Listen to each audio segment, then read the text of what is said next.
দেখো এখানে দই চিংড়ি করতে লাগছে চিংড়ি মাছ, পেঁয়াজ বাটা, টক দইয়ের মধ্যে কিছু মিশ্রণ আছে, যেমন ধনে গুঁড়ো, জিরে গুঁড়ো এবং সানরাইজের শাহি গরম মশলা আর কাঁচা লঙ্কা।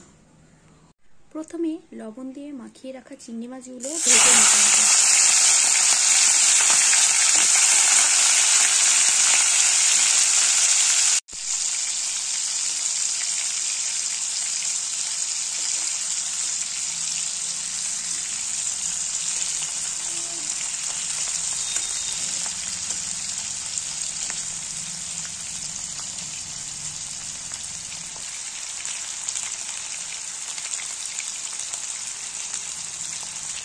আমি এখানে হলুদ অ্যাড করিনি, কিন্তু তোমরা চাইলে হলুদ অ্যাড করতে পারো।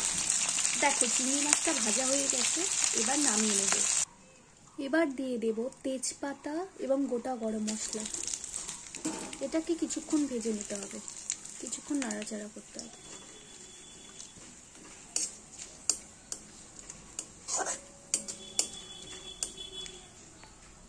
কিছুক্ষণ নাড়াচাড়া করার পর এটাতে দিয়ে দিতে হবে পেঁয়াজ বাটা।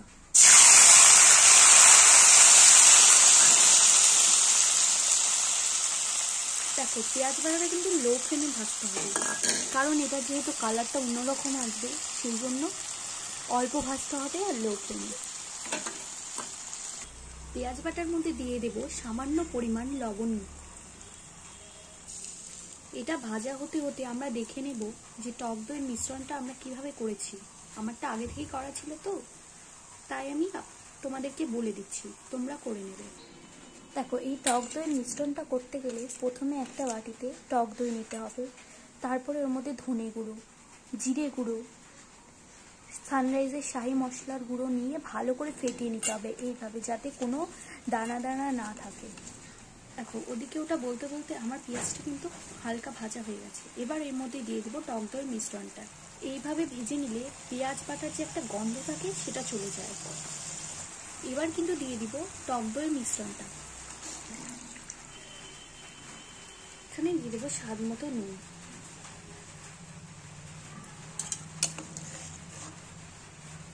এটা ভালো করে ভেজে নিতে হবে,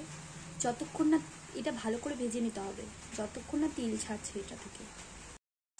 দেখো এখানে কিন্তু তেল ছেড়ে দিয়েছে। এবার দিয়ে দেব এর মধ্যে ভেজে রাখা চিংড়ি মাছগুলো। একটু নাড়াচাড়া করব।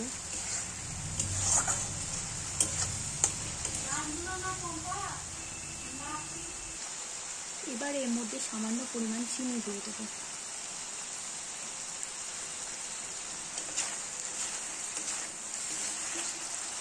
এবার দিয়ে দেবো এতে জল, সামান্য পরিমাণ জল দেবো।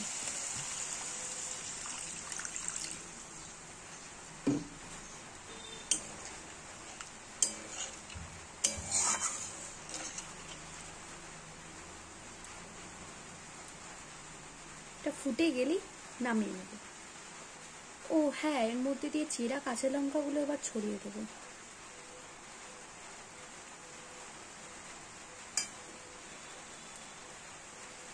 আমি ভিডিওটা প্রথম করছি তো, সেই জন্য একটু ভুল টুল হতে পারে, তোমরা একটু ম্যানেজ করে নিও।